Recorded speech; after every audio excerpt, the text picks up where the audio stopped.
নমস্কার বন্ধুরা, ডলি রন্ধনশালায় সবাইকে স্বাগত। আর আজকে তোমাদের সাথে শেয়ার করব গরম গরম ভাতের সাথে প্রথম পাতে খাওয়ার জন্য দারুণ একটা রেসিপি। তাহলে আজকের রেসিপিটা দেখে নেওয়া যাক। আমি এখানে 200 গ্রাম পরিমাণ কুমড়ো নিয়েছি, আর নিয়েছি এখানে একেবারে ফ্রেশ টাটকা লাল শাক। এবার আমি সমস্ত সবজিগুলো কেটে রেডি করে নেব।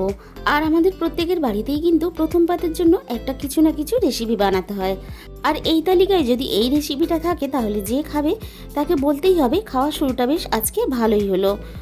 আর যেহেতু বেশ অনেকটাই গরম পড়ে গেছে, তাই কিন্তু আমাদের বেশি অনেক কিছু দিয়ে ভাত খেতে ভালো লাগে না। তেল মশলা বেশ হালকা হবে, আবার বেশ মুখরোচক হবে, এরকমই একটা রান্না দিয়ে আমরা এই গরমের সময় ভাত খেতে কিন্তু সবাই পছন্দ করি। কুমড়োটা আমি এরকম খোসা সমেত কেটে নিয়েছি। এবার আমি লাল শাকটাকে কেটে নেব। কুমড়ো বা লাল শাক দুটোই কিন্তু ভীষণ উপকারী সবজি। আর বাজার থেকে লাল শাক নিয়ে আসলে আমরা কিন্তু সবাই ভাবি লাল শাক দিয়ে নতুন কি রান্না করা যায়। লাল শাকগুলো আমি কিন্তু খুব বেশি ছোট করে মিহি করে কাটবো না, বেশ একটু বড় বড় করে আমি কিন্তু লাল শাকটা কেটে রেডি করে নেব।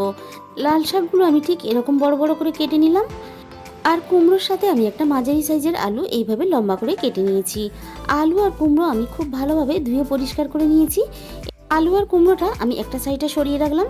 এখানে কিন্তু লাল শাকটাও আমি খুব ভালোভাবে ধুয়ে পরিষ্কার করে নিয়েছি। এবারে রান্নার দিকে চলে যাওয়া যাক। প্রথমেই আমি একটা মশলা বানিয়ে নেব।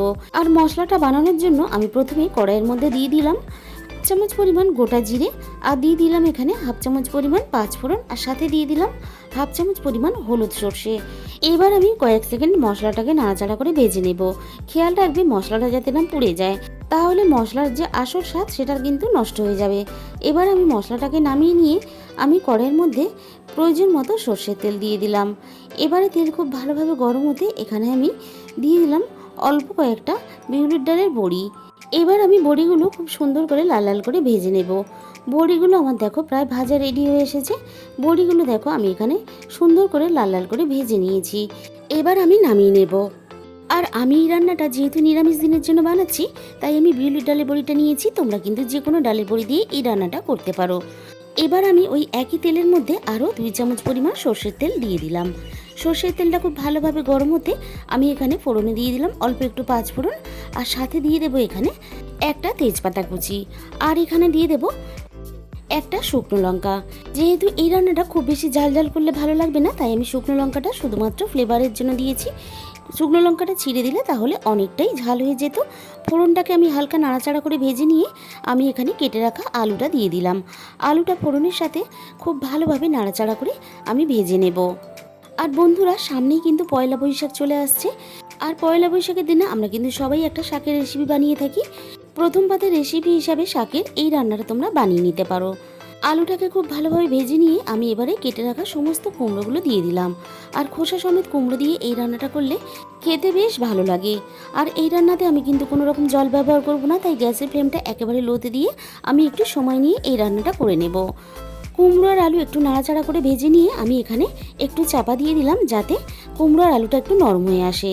আর এইভাবে ঢাকা চাপা দিয়েই কিন্তু আমি রান্নাটা করতে থাকবো। আবারও আমি কুমড়ো আর আলুটা একটু নাড়াচাড়া করে ভেজে নেব। আর যে কোনো রান্না কিন্তু না বানিয়ে খেলে তাহলে বোঝা যায় না যে রান্নার স্বাদটা কতটা ভালো হয়। কুমড়ো আলুটা আমি একটু নাড়াচাড়া করে নিয়ে এখানে আমি স্বাদ মতো লবণটা দিয়ে দিলাম। কুমড়ো আর আলুটা আবারও আমি নাড়াচাড়া করে ভাজতে থাকবো। আর লবণ দিয়ে কুমড়ো আলুটা ভাজার জন্য কুমড়ো আলুটা বেশ অনেকটাই নরম হয়ে আসবে। আর কুমড়ো আলুর গায়ের কালারটা কিন্তু অনেকটাই চেঞ্জ হয়ে এসেছে। আবারও আমি একটু 5 মিনিটের জন্য ঢাকা দিয়ে দিলাম। আর এইভাবে ঢাকা চাপা দিয়ে একটু সময় নিয়ে রান্নাটা যদি না করা হয়, তাহলে কুমড়ো আলু সিদ্ধ হওয়ার জন্য জল ব্যবহার করতে হবে রান্নাতে। আর এতে স্বাদটা কিন্তু খুব ভালো হবে না। কুমড়ো আলুটা আমি আবারও একটু নাড়াচাড়া করে ভেজে নিয়ে এবার আমি আলু আর কুমড়োটা ভালোভাবে সিদ্ধ হয়েছে কিনা দেখে নেব। আলুটা বেশ সুন্দরভাবে সিদ্ধ হয়ে গেছে, আর সাথে কিন্তু কুমড়োটাও বেশ ভালোভাবে সিদ্ধ হয়ে গেছে।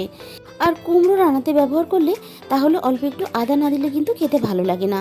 আমি অল্প একটু আদা দিয়ে এবারে আমি কুমড়ো আলুর সাথে আদাটা নাড়াচাড়া করে ভেজে নেব। 3 থেকে 4 সেকেন্ড আমি খুব ভালোভাবে সব কিছু একসাথে ভেজে নিলাম। এবারে আমি এখানে দিয়ে দেব সামান্য পরিমাণ জল, যাতে না মশলাটা পুড়ে যায়। এবার আমি অল্প অল্প করে মশলাগুলো দিয়ে দেব। দিয়ে দিলাম এখানে 1/2 চামচ পরিমাণ হলুদ গুঁড়ো, আর দিয়ে দিলাম এখানে 4 চামচের 4 ভাগের 1 ভাগ ঝাল লঙ্কার গুঁড়ো, আর দিয়ে দিলাম এখানে স্বাদ মতো চিনি। আর নিরামিষ রান্না যেহেতু, তাই অল্প একটু চিনি না দিলে খেতে ভালো লাগবে না। আর কুমড়ো আর শাক একসাথে যেহেতু দিয়ে আমরা রান্নাটা করব, তাই অবশ্যই চিনিটা ব্যবহার করতে হবে। আর আমি মশলা দেওয়ার আগে যে অল্প একটু জল ব্যবহার করেছিলাম, কুমড়ো আলুটাকে খুব ভালোভাবে কষানোর সাথে সাথে সেই জলটাকেও কিন্তু আমি টানিয়ে নিলাম। এবার আমি কেটে রাখা সমস্ত শাকগুলো দিয়ে দিলাম। আর বন্ধুরা, রেসিপিটা শেষ পর্যন্ত দেখার পরে তোমাদের যদি ভালো লেগে থাকে অবশ্যই ভিডিওতে একটা লাইক করো, চ্যানেলটাকে সাবস্ক্রাইব করে পাশে থাকা বেল আইকনটা অল করে দিও, যাতে আমি কোনো নতুন রেসিপি আপলোড করলে সবার আগে তোমার কাছে পৌঁছায়। শাকটা আমি সব কিছুর সাথে খুব ভালোভাবে নাড়াচাড়া করে মিশিয়ে দিলাম। আর শাক থেকে কিন্তু হালকা জল ছাড়তে শুরু করে দিয়েছে। এবার আমি মিনিট 5-এর জন্য লো ফ্লেমে ঢাকা দিয়ে দিলাম। যে মশলাটা আমি প্রথমেই ভেজে রেডি করেছিলাম সেই মশলাটা আমি খুব ভালোভাবে ঠান্ডা করে আমি এবার মশলাটাকে গুঁড়ো করে নেব। আমি এখানে হামানদিস্তাতে মশলাটা গুঁড়ো করে নিচ্ছি, তোমরা চাইলে শিলেও এই মশলাটাকে গুঁড়ো করে নিতে পারো। যেহেতু মশলাটা আমি একটু দানা দানা রেখে গুঁড়ো করবো, তাই আমি মিক্সিতে গুঁড়ো করলাম না। আর ঠিক দেখো, মশলাটা এরকম একটু দানা দানা রেখে গুঁড়োটা করে নিতে হবে।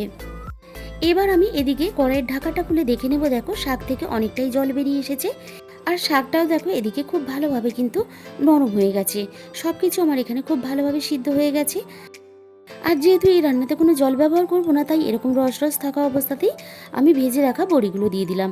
কিছুটা আমি এখানে গোটা দিয়েছি আর কিছুটা আমি হাত দিয়ে ভেঙে দিয়েছি। আর এই সময় বড়িটা দিলে সুন্দরভাবে বড়িটা বেশ নরম হয়ে যাবে, আবার গোটা গোটাও থাকবে, তার জন্য খেতে বেশি ভালো লাগবে। আর তরকারিটার কালার দেখে তোমরা বুঝতেই পারছো কতটা লোভনীয় হয়েছে। এবার আমি এখানে ভাজা মশলার গুঁড়োটা দিয়ে দিলাম।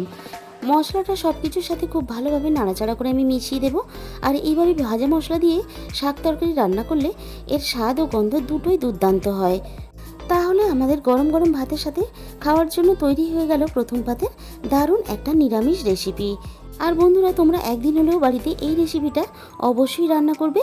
আর খাওয়ার পরে অবশ্যই আমাকে কমেন্টের মাধ্যমে জানিও তোমাদের কেমন লাগলো। আর এইভাবে বানালে বড়দের সাথে সাথে বাচ্চারাও খেয়ে ফেলবে। আর তোমাদের মূল্যবান সময় দিয়ে আমার এই রেসিপিটা শেষ পর্যন্ত দেখার জন্য তোমাদের সবাইকে অসংখ্য ধন্যবাদ। আর তাহলে দেখা হবে অন্য কোনো নতুন রেসিপির সাথে।